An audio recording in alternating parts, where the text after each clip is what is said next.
반갑습니다. 실용국어 두 번째 수업 진행을 하도록 하겠습니다. 본격적으로 수업 내용을 시작하기 전에 한 두 가지 정도만 미리 좀 얘기를 하고 수업을 진행하도록 하죠. 어제 수업이 끝나고 피드백을 몇 가지를 제가 스스로 알아내는 것도 있고 여러분들이 알려준 것들이 있어서 그것 좀 미리 얘기를 하려고요. 과제 첫 번째가 저의 첫 번째 피드백이 과제 제출인데요. 제 생각에는 아이들이 과제 제가 거기다가 올리면은 다운받아서 한글 파일로 작성을 해서 한글 파일을 제출한다. 이게 제가 생각한 거였는데, 어떻게 보면 제가 간과한 거죠. 우리 아이들이 컴퓨터로 보는 친구들보다 모바일이나 태블릿으로 보는 친구들이 되게 많은 것 같더라고요. 그래서 과제 제출을 어떻게 해야 할지 갈피를 못 잡고 이 경로 저 경로로 보내는 친구들도 있었습니다.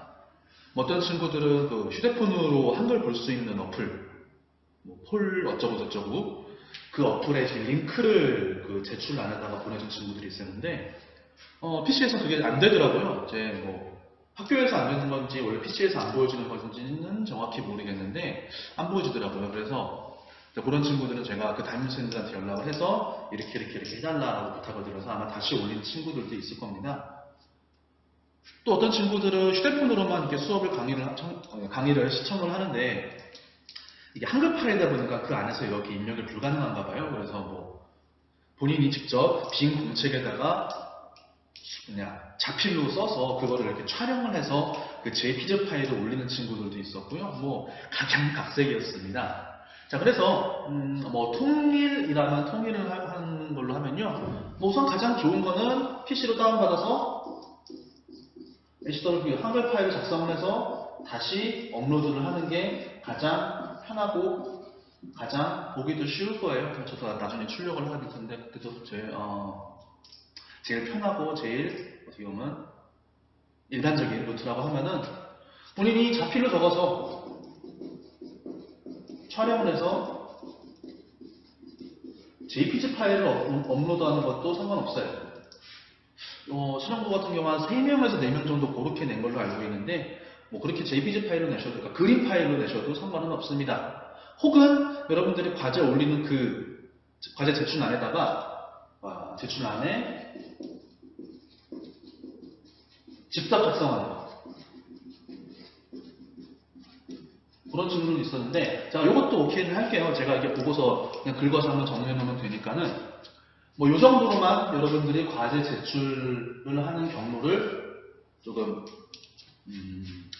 그래도 조금 카테고라이징을 좀 해봅시다. 그래서 이거 이외의 것들도 어떻게 하면 제가 볼 수는 있는데 그래도 조금 이렇게 맞춰놓는 게 서로가 편하지 않을까 생각을 해요. 그래서 요 세 가지로 정리를 하도록 합시다. 그래서 혹시 이 세 개가 안 된다. 어떠한 상황으로 이 세 개가 도저히 난 이 세 개를 사용할 수가 없다. 그러신 분들은 이 영상에 댓글로 달아주시거나 혹은 제 개인 메시지를 보내주시면은 그때 제가 방법들을 좀 알려주고 안내하고 그렇게 한 방법으로 과제 제출을 진행을 하도록 하겠습니다.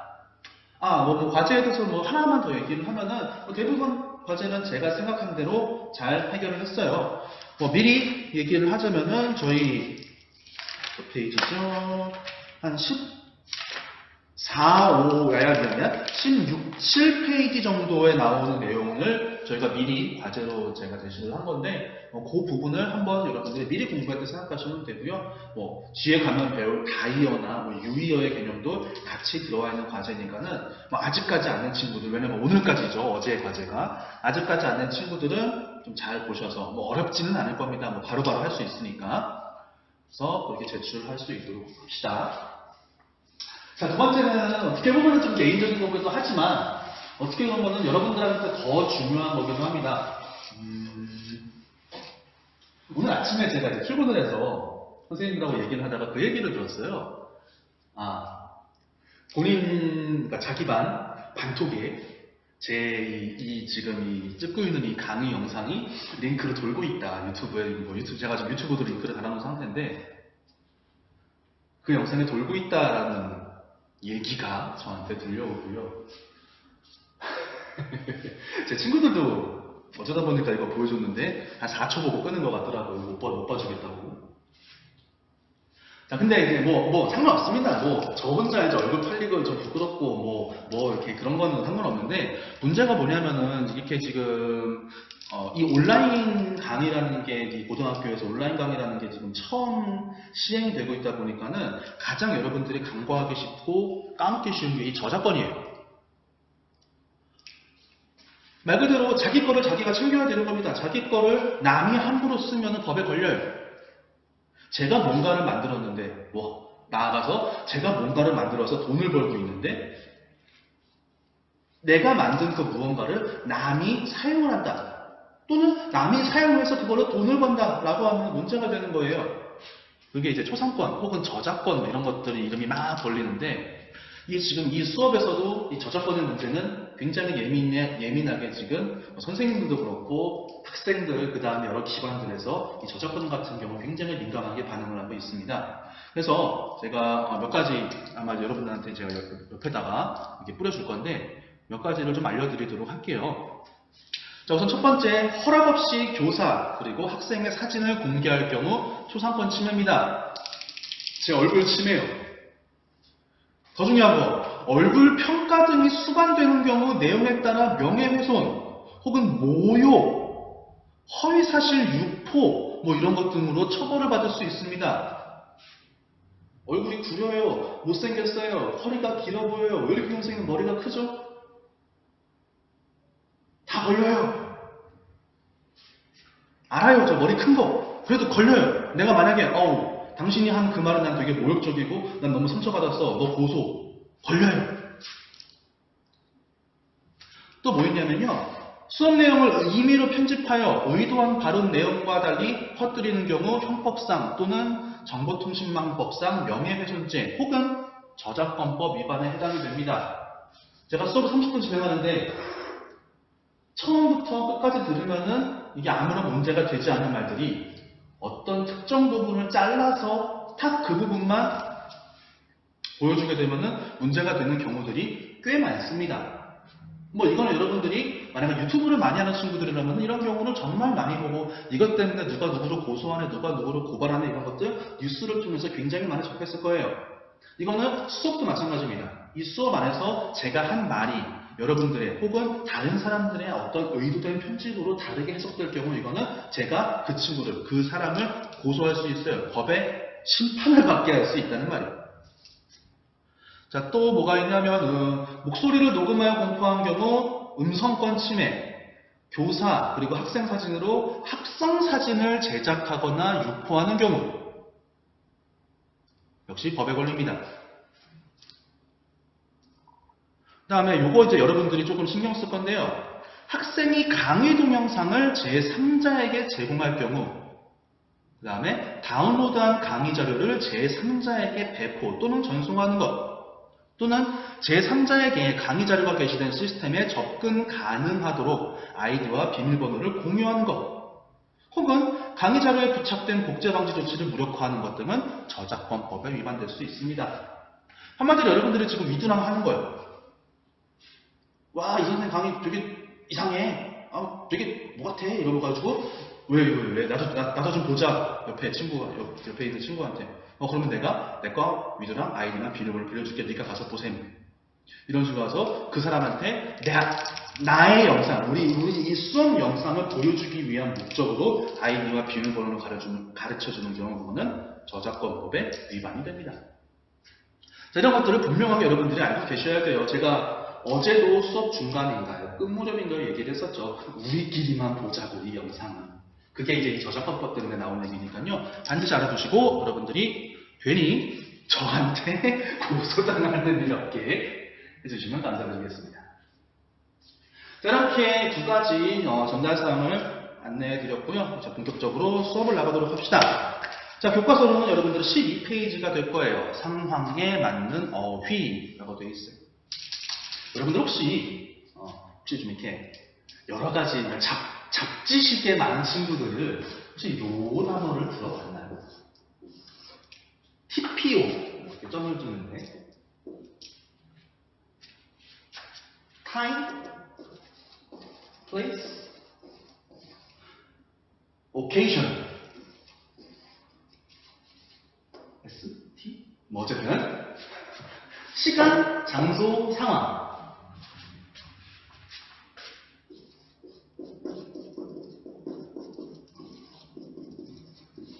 이런 것. 이런 말을 혹시나 들어본 친구들이 있을란가 모르겠어요. 우리는 같은 말을 쓰더라도 혹은 같은 다시. 자, 우리는 같은 상황에 있더라도 혹은 같은 말을 하더라도 어떠한 상황에서 혹은 어떠한 장소에서 혹은 어떠한 시간에 맞춰서 쓰냐에 따라서 쓰는 어휘들을 분명하게 다르게 사용해야 돼요. 왜? 그것이 우리의 흔히 말하는 관습이기 때문에. 자, 이 관습이란 말도 여러분들이 좀 추상적으로 이해할 수 있을 거예요. 관습이란 말 어디서 들어본 적은 있는데 이게 정확하게 무엇인지를 조금 헷갈려하는 친구들이 있겠죠. 자, 관습이란 말은 간단하게 말하면요. 예전부터, 아주 예전부터, 그리고 언제인지 특정할 수 없는 어느 예전부터 지금까지 사람들이 지켜오던 것들이라고 생각하시면 가장 정확합니다. 예를 들면 우리 뭐가 있을까요? 양치를 하루에 3번, 3분 이상 하는 것. 그거 어디 법으로 나와 있는 거 아니거든요. 그거 안 한다고 누가 잡아가지 않아요. 근데 우리는 그렇게 하도록 얘기하고 있죠. 왜? 그것이 우리의 양치질에 대한 관습이니까. 예를 들면 그런 것들입니다. 그래서 우리는 이 상황에 맞는 어휘를 사용하는 것이 굉장히 중요한데요. 첫 번째 얘기해 봅시다. 우리는 저도 어디 연구 결과에서 봤는데요. 일반적인 사람들이 일상적으로 쓰는 어휘가 약 한 4만 개에서 6만 개 정도 된다고 합니다. 우리도 모르게. 그러니까 우리 머릿속에 저장되어 있는 단어들이 약 4만 개에서 6만 개 정도 된다고 해요. 그거를 제가 이렇게 함생이 이렇게 모아둬서 일상 언어라고 명명을 해보죠. 일상적으로 쓰는 말들이. 근데 우리는 이 일상적인 언어만 쓰냐? 그건 아닙니다. 예를 들면 저희 집 앞에도 지금 계속 공사를 하고 있어가지고 제가 아침마다 새벽부터 공사를 하고 있어가지고 머리가 항상 띵한데 그 사람들이 공사 현장에서 일하시는 분들의 단어를 들어보면은 이 일상 언어에 속하지 않는 단어들이 꽤나 많다는 걸 알고 있어요. 안 나오니? 가장 대표적으로 이런 단어? 잘 보입니까? 공불이라는 단어 들어봤어요? 이런 단어 들어봤어요? 또 뭐가 있을까? 제가 그쪽을 일해보지 않아서 잘 모르겠는데 이 외에 내가 단어들. 자, 이 단어들은 여기에 속할까요? 우리가 일상적으로 쓰는 단어의 범주에 들어올까요? 그렇지는 않은 것 같아요. 그래서 우리가 쓰는 이런 일상적인 언어, 즉 일상 언어와 조금 궤를 달리하는 직무 언어라는 게 존재를 합니다. 해당 직업의 업무를 수행할 때 쓰는 언어들을 얘기해요. 조금 애매하죠. 자, 우리 교과서 보시면 12페이지에 있습니다. 거기 왼쪽의 남자 학생은 이렇게 얘기하죠. 금융용어에서 자산, 부채, OTP 등이 낯설었어. 특히나 OTP 같은 경우는 굉장히 여러분들이 처음에는 굉장히 낯설어 했죠. 원타임 패스워드 이렇게 나오는데 오히려 근데 이 OTP 같은 경우는 학생들이 더 많이 이해하고 있는 것 같아요. 여러분들이 게임 같은 거 접속할 때 아이디와 비밀번호를 쳐서 딱 접속을 하면은 뭐라 그래요? 2차 인증이라고 해서 여러분들의 휴대폰으로 OTP가 전송되는 경우가 있죠. 숫자로 나온다거나 문자랑 숫자의 조합으로 나온다거나. 자, 근데 이 OTP라는 단어가 우리가 일상적으로 쓰는 언어예요? 그렇진 않잖아요. 이게 원래 어디서 쓰냐면요. 여러분들 은행 거래, 즉 금융 거래할 때 이 OTP가 많이 쓰였어요. 왜? 보안 때문에. 또는 거기 가운데 있는 여성분이 이런 얘기하죠. 패션 쪽은 나그랑 레이어드룩처럼 낯선 외국어들이 많았어. 저도 몰라요. 나그랑이 뭐고, 뭐 레이어드룩은 들어본 적은 있는데. 그다음 세 번째, 자동차 분야에서는 냉각수, 커넥터 점검 같은 용어가 생소했어. 이 직무가 만약에 자동차, 즉 정비와 관련된 거라면은 그 정비하는 업무에서 쓰는 언어가 또 따로 있다는 거죠. 이래서 우리는 이 일상 언어를 배움과 동시에 다양한 분야의 직무 언어를 배워두면은 참 여러 가지가 편해지는 거예요. 그럼 우리가 이 세상에 존재하는 그 모든 직무와 그 직무의 언어들을 다 알고 있어야 되냐? 그러면은 우리 참 피곤하겠죠. 자, 이 직무 언어들은요, 또 좀 나눠볼 수가 있어. 이건 제가 그냥 명명해 봅시다. 직무 일반 언어, 또 직무 전문 언어, 이렇게 나눠볼 수 있습니다. 무슨 말이냐면요. 일단 이 직무 전문 언어 같은 경우는 정말로 그 직무에서만 사용하는 언어들이에요. 다른 곳에서는 거의 사용하지 않고 오로지 그 직무에서만 대부분 쓰는 언어. 반대로 이 직무 일반 같은 경우는요. 이 직업에서도 쓰고 이 직업에서도 쓰고 여기서도 쓰고 여기 많은 직업군에서 비교적 공통적으로 사용하고 있는 언어들을 우리는 직무 일반 언어라고 얘기를 하는 겁니다. 그래서 우리가 지난 시간에 어제 제가 얘기했던 가장 많이 여기에 포함되는 게 뭐냐면요. 공문서예요. 이 공문서 같은 경우는 여러분들이 회사에 들어가거나 회사에 들어가지 않는다. 어디 작업장에 여러분들이 취직을 하게 돼도 이 공문서는 여러분들이 분명히 손을 대게 돼요. 왜? 내가 한 일과 내가 해야 될 일들을 하나의 공통된 문서로 만들어 두어야 나의 어떤 그 일 혹은 나의 행위들이 인정을 받기 때문에. 그래서 이 공문서는 공문서에 필요한 단어들을 많이들 알아두셔야 돼요. 그리고 우리 교과서에도 이 공문서에 관련된 언어들이 많이 실려 있어요. 자, 그래서 우리는 13페이지 잠깐 가보도록 하겠습니다. 거기 지금 아래 윗부분은 제가 지금 했던 얘기, 교과서에서는 직무 기초 언어라고, 기초 용어라고 설명을 했네요. 비슷한 말입니다. 자, 그리고 우리는 이 13페이지 아래 직무 어휘의 이해라고 해서 짧은 스크립트가 있는데요. 관련된 영상을 일단 보시고 한번 얘기를 나눠보도록 하죠. 나가라고 이 새끼야! 이제 분명히 알겠지? 너한테 기회도 안 주는 이유, 네가 자격 없는 이유. 장그래. 네. 캐비넷에 3년 전 서류 보관 박스 있어. 거기서 서부화학 비료전자 개토가 CO 좀 찾아와. 그리고 그해 일본이랑 LED 건 MOU 맺은 계약서도 있어. 그거 좀 찾아와. 오성스럽게. 뭐 하고 있는 거야? 뭐 하고 있긴요. 외계어 번역하고 있겠죠.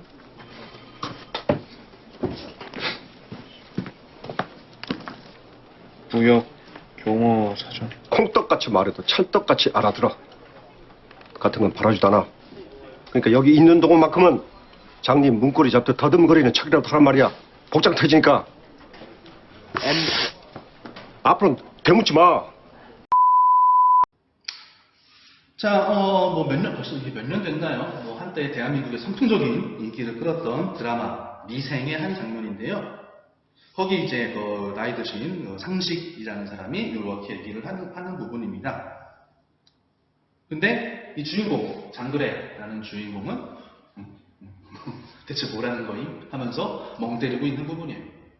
거기 우리 13페이지의 글을 보시면은 몇 가지 여러분들도 아마 많이 모르는 단어들이 존재를 할 거죠. 왜? 거기 보시면 선적, COO, LED, MOU 이러한 단어들.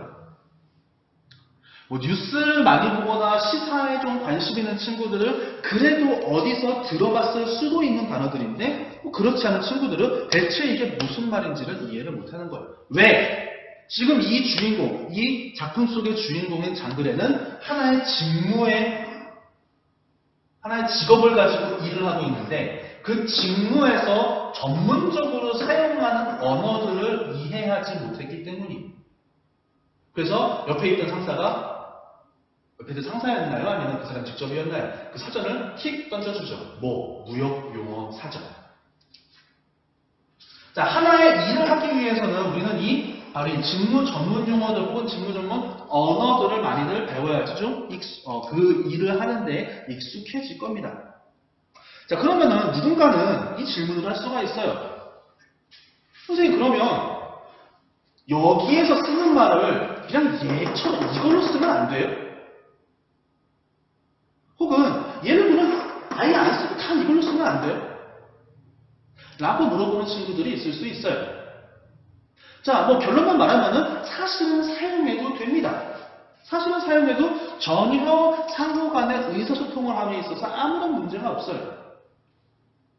근데 문제는 일로 쓰자니 오히려 이 직무를 하는 사람들 입장, 정말 그 당사자들, 흔히 말하는 전문가들의 입장에서는 오히려 이것이 의사소통에 방해가 된다라고 많이들 얘기를 합니다.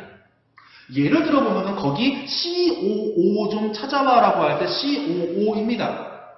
자, 그 직무의 전문성을 가지고 이 직무 언어를, 직무 전문 언어를 이해하고 있는 사람은 그냥 CO 가져와라고 하면 되는 건데, 만약에 이거를 전부 다 이쪽으로 가져와야 된다. 그러면 어떻게 되는 거예요? 그럼 거기 가서 원산지 증명서 좀 가져올래? 라고 얘기를 해야 되는 거예요. 그럼 더 나아가서 원산지까지 막 풀어서 얘기를 해야 되는 상황인 거죠. 왜? 누군가한테는 원산지가 직무 언어로 느끼게 될 수도 있으니까.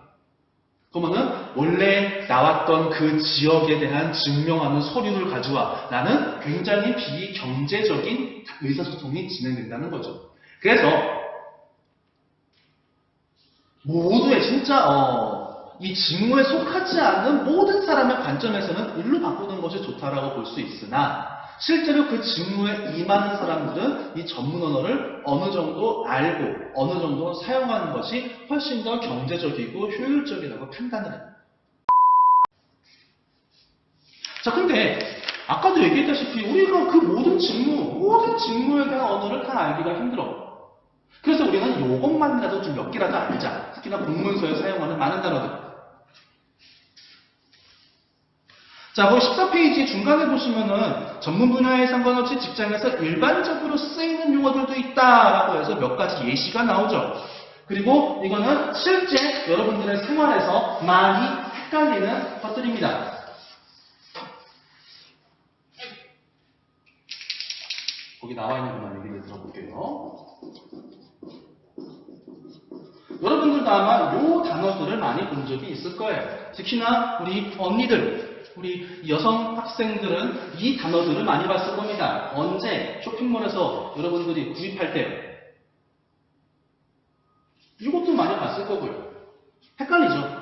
간단하게 얘는 나보다 윗사람이 내가 만들어 놓은 보고서나 어떤 제안서에다가 도장 찍는 거예요. 좋아, 해, 꽝. 결제 받는 거. 결제 내리는 거, 혹은 결제 올리는 것, 이런 식으로 표현을 하죠. 반대로 얘는 뭐예요? 여러분들이 돈을 지불하는 거예요. 요금 결제, 휴대폰 사용요금 결제, 혹은 장바구니에 있는 거 모두 결제, 이런 식의 돈을 지불하는 행위를 우리는 결제라고 얘기를 합니다. 자, 그 다음에 나와 있는 게 나와 있는 거로 따지면은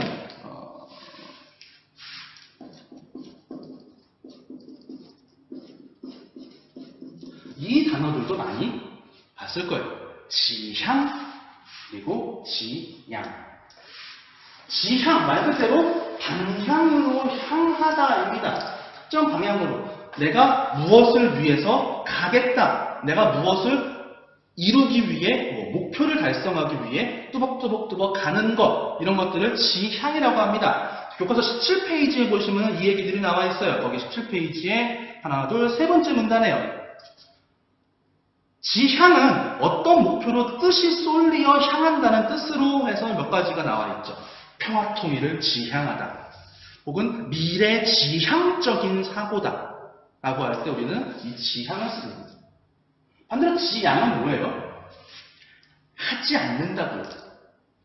내가 무언가의 목표를 달성하기 위해, 내가 혹은 뭔가를 이루기 위해 다른 것들을 어떤 행위를 하지 않는다라는 의미로 우리는 지양이라고 되어 있습니다.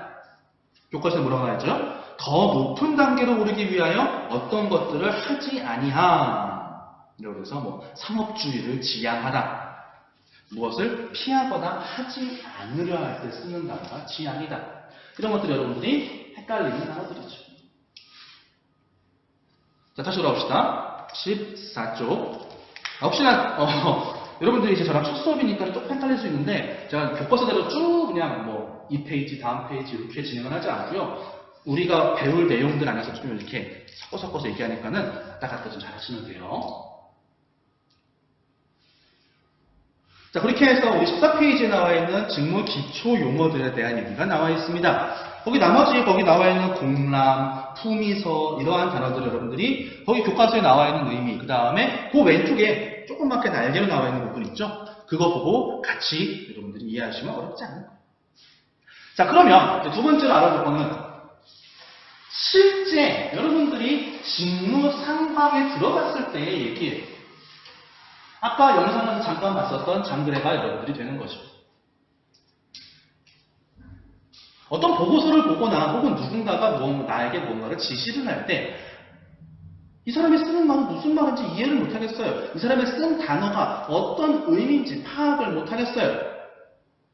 혹은 이때도 쓸 수 있죠. 여러분들이 수능시험을 좀 보거나 모의고사를 치를 때 국어 또는 영어 과목에서 어떤 질문이 나왔을 때 뭐 이건 사실 영어에서 많이 나오는 건데 많이 써놓는 건데 영어 질문이 이렇게 있을 때 여기까지 이해를 하다가 여기 있는 어떤 단어가 뭔지가 이해가 안 돼. 또 여기 있는 어떤 단어가 이해가 안 돼. 이런 경우들이 많이 있어요. 그럼 이때 이 단어들을 어떻게 내가 이해할 것인가? 그 방법이 여기에 두 가지가 나와 있어요. 우선 가장 쉽고 가장 편한 건 뭐예요? 무시하고 넘어가는 거? 네. 가장 쉬운 건 사전이죠. 뭐 국어 사전이면 국어 사전이 될 거고 영어면 영어 사전이 될 거고. 더군다나 우리가 제일 많이 쓰는 네이버 같은 경우 그 네이버에 있는 이 사전이 어디랑 연동이 되어 있냐면요. 우리 이 한글 맞춤법을 만드는 기관인 국립국어원의 표준국어 대사전과 이 네이버의 사전이 연동이 되어 있어요. 그래서 굳이 거기 국립국어원 가서 검색을 하지 않더라도 이 네이버에 있는 사전만 검색을 해도 어떻게 보면 가장 정확한 맞춤법, 그 다음에 가장 정확한 우리말을 이해를 하게 되는 겁니다. 그래서 내가 여기는 단어를 모른다. 그러면 이 사전으로 검색을 하는 게 어떻게 보면 가장 쉽고 가장 편하고 가장 빠른 방법이고. 근데 만약에 내가 이 사전을 쓸 수 있는 상황이 아니다. 예를 들어 여러분들이 시험장에 있다. 그럼 어떻게 해야 돼요? 넘어갈까 그냥? 사실 여러분들이 그래도 꽤나 많이 쓰는 방법일 거예요. 거기 보시는 거 15페이지에 첫 번째 뭐라고 나와 있어요? 맥락을 활용한 의미 추론이라고 되어 있습니다. 물론 제가 이제 이 맥락이라는 단어가 뭔지 추론이라는 단어가 뭔지를 수업하면은 조금 지루해지고 사실 이 실용국어에서 원하는 바가 아니기 때문에 이 단어의 진짜 의미, 이게 도대체 어떻게 하는 건지 이런 거에 대한 구체적인 얘기는 안 할게요. 우리는 철저히 교과서에서 원하는 걸 얘기해 봅시다. 자, 맥락이라는 말은 우리 교과서에서 여기 어떻게 사용하냐면요. 앞뒤 상황이에요. 앞뒤의 상황을 통해 파악해요. 그 다음에 추론은 뭐냐면요. 원래 추론이라는 뜻은 뭐냐면 내가 A와 B와 C의 정보를 가지고 있을 때 이것으로 새로운, 여기에 나와 있지 않는 새로운 D라는 정보를 얻어내는 걸 우리는 추론이라고 하거든요. 그러면 내가 이 단어를 모른다고 할 때 이 단어의 뜻이 어딘가는 안 나와 있잖아. 근데 앞뒤 상황, 즉 맥락을 통해 이 단어의 뜻이 무엇이겠거니 유추해보는 활동을 우리는 추론하는 활동이 되는 거예요. 자, 거기 봅시다. 15페이지 볼게요. 첫 번째 예제는 나와 있는 겁니다. 시너지팀은 한 부서에서 단독적으로 추진하기 어려운 사업이나 다른 부서와 협업하면 더 나은 성과를 낼 수 있는 부분을 찾아 이를 이어주는 다리 역할을 한다. 또한 조직 간 이해관계가 일치하지 않을 때는 이를 객관적인 시각에서 절충안을 마련하여 회사 차원에서 문제를 해결하는 역할을 하고 있다. 그때 여기에서 뭐를 말한 단어 뭐가 있을까요? 거기 밑줄 쳐져 있는 이해관계, 뭐 이해득실, 뭐 이러한 단어도 많이 쓰고 나는데 사실 만약에 그런 게 있어요. 우리가 모르는 단어의 많은 상당수는 한자어들로 이루어져 있는 경우가 많죠. 그래서 한자어들을 좀 많이 이해하고 있으면은 남들보다 흔히 말하는 어휘력이 많이 상승을 해요. 뭐 그거는 대한민국이라는 우리나라도 어쩔 수 없이 이 중국 문화권, 특히 언어 같은 경우는 이 중국 언어, 중국어가 아니라 중국의 그 한자를 많이 차용해 쓰는 경우가 있기 때문에 뭐 어쩔 수 없이 한자어들을 많이 이해했을 때 우리는 어휘력이 그만큼 상승하는 효과가 있는데요. 자, 거기에 보이시는 이해관계입니다. 근데 우리가 만약에 물론 이 중에는 이해관계라는 단어가 무슨 뜻인지 어설프게라도 이해하는 친구들이 있을 거예요. 근데 만약에 내가 이해관계라는 단어는 아예 모른다. 그렇다고 했을 때 아래 뭐래요? 그 뜻을 모르더라도 앞뒤 맥락을 잘 살피면 단어의 뜻을 추측할 수 있다라고 되어 있는 거죠. 그래서 앞에 나와 있는 다른 부서와 더 나은 성과를 낼 수 있도록 이어주는 다리 역할.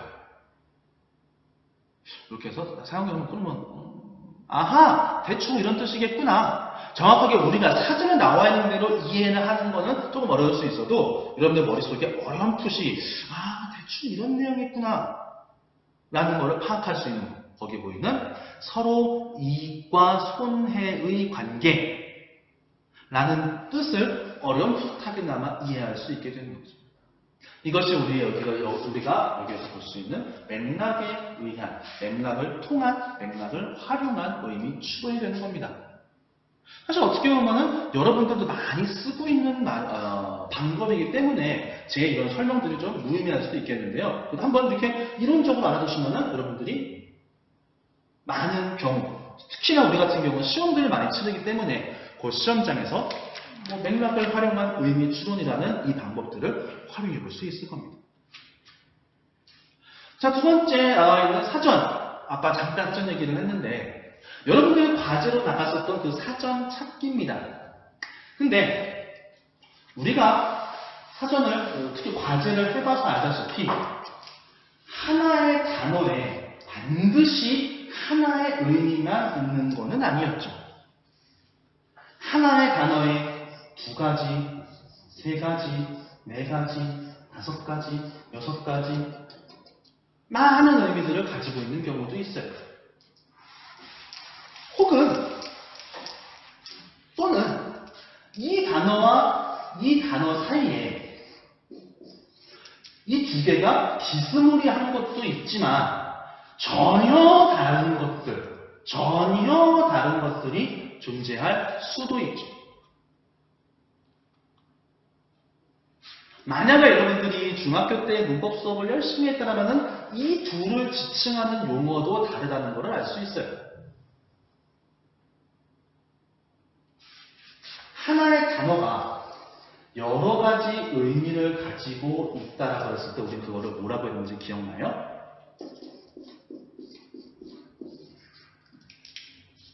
달라. 근데 머릿속에서 요 단어를 떠올리는 순간 다른 또 용어가 하나 튀어나와야 돼요.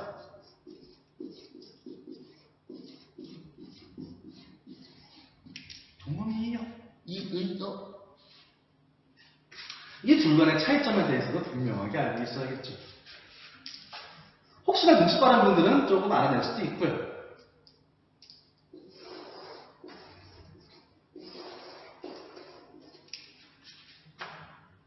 문법에 대한 얘기는 아마 다음 시간에 설명을 할 거니까 이렇게만 제가 표시를 해두고 여러분들이 머릿속에 집어넣고 있다가 다음 시간에 한번 살펴보도록 합시다.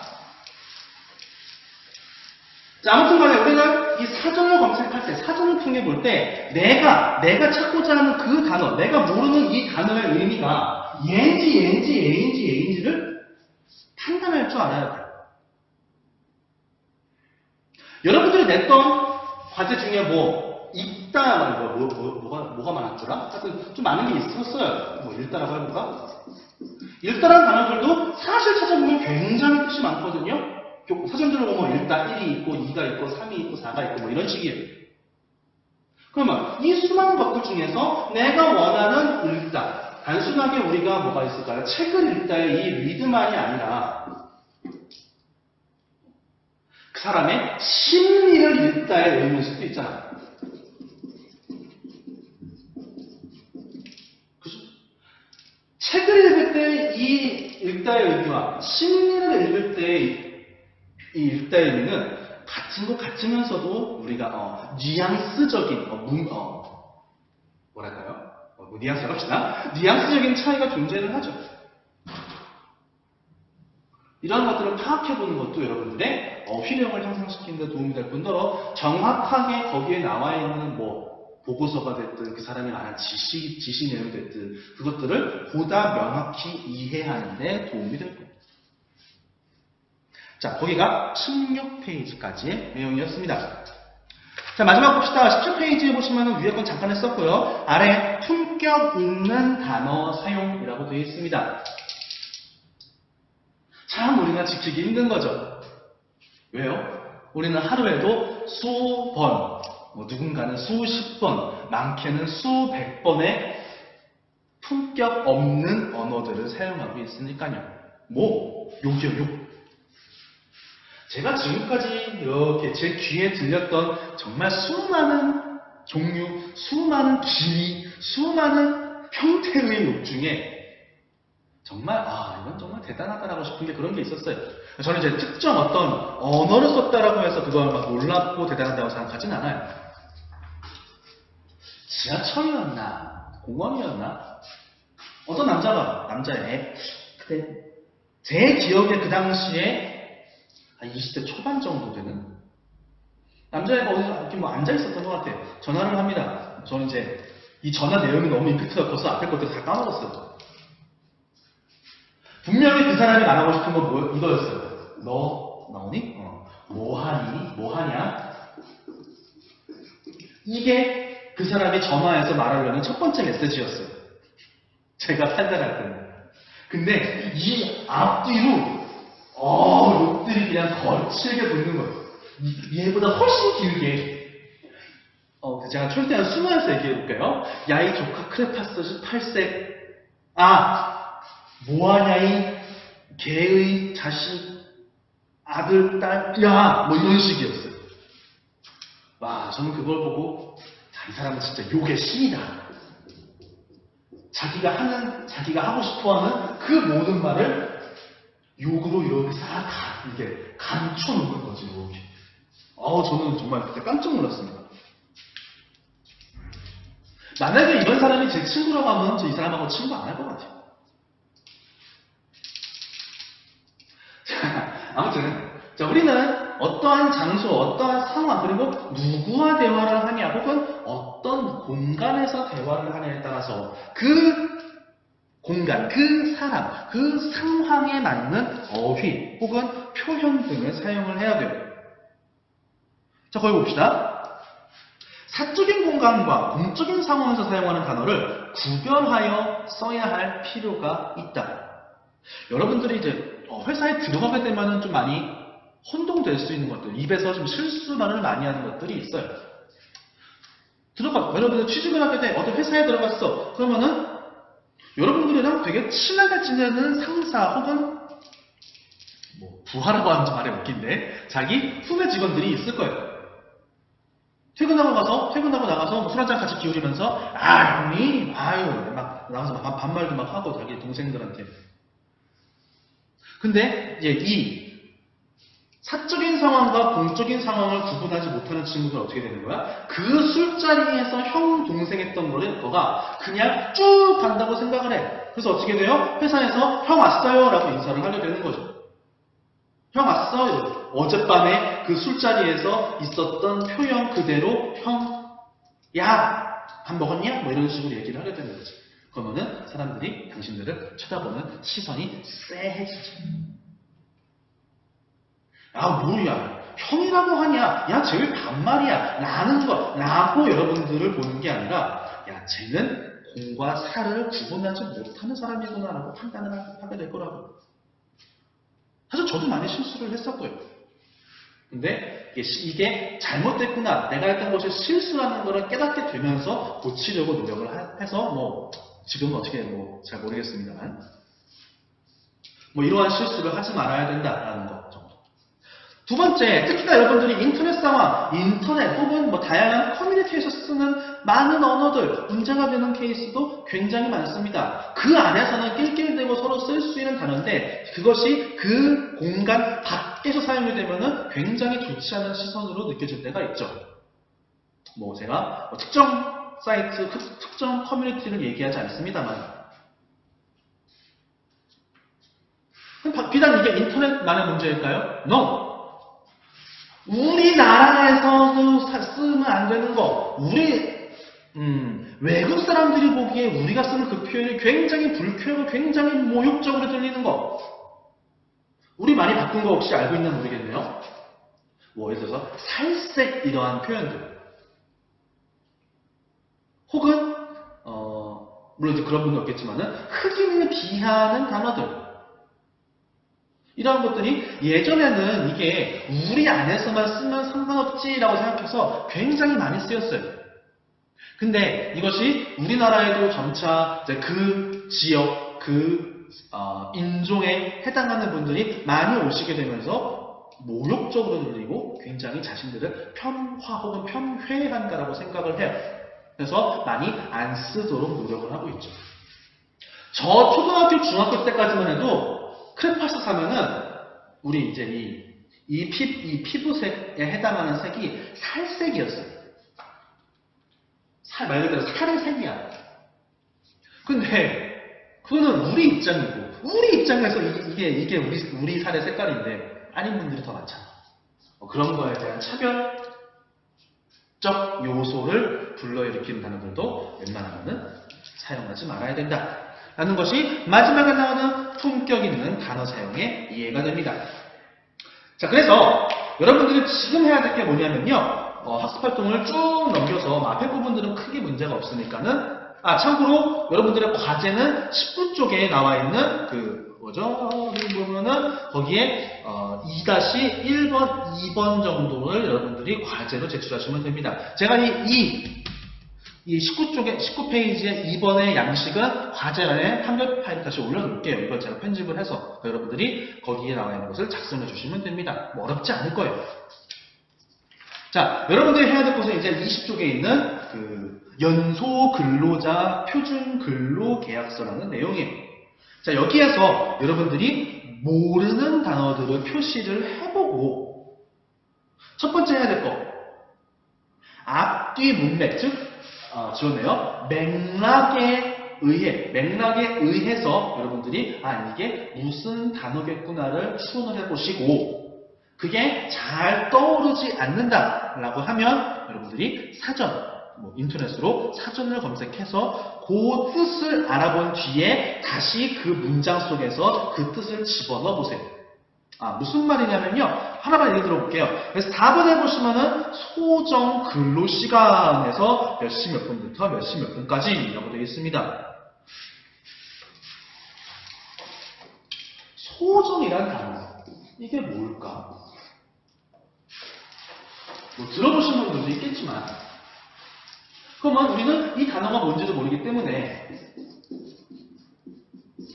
첫 번째 문면을 살펴보는 거야.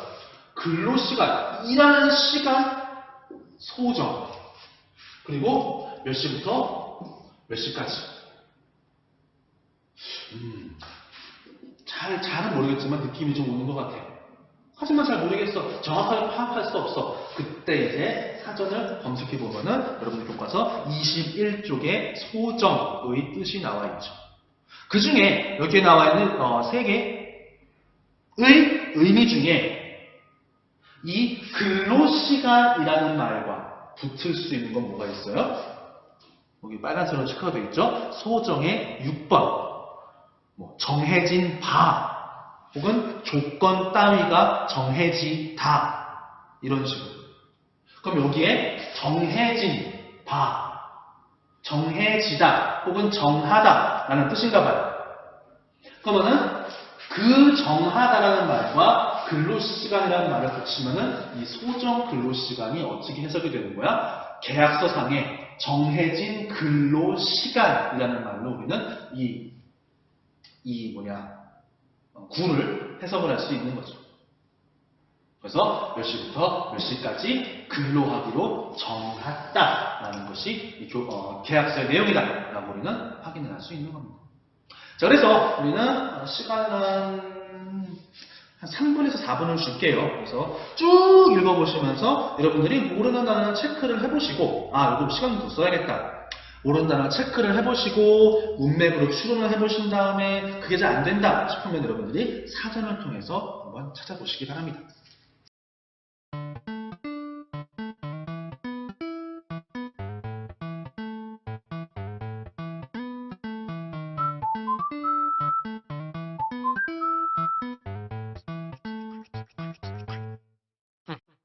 Not me forward now. Forward me. Not me wait oh. Not me forward now. Forward me. Me now. Not me forward now. Forward me. Not me wait oh. Me forward way. Not me oh.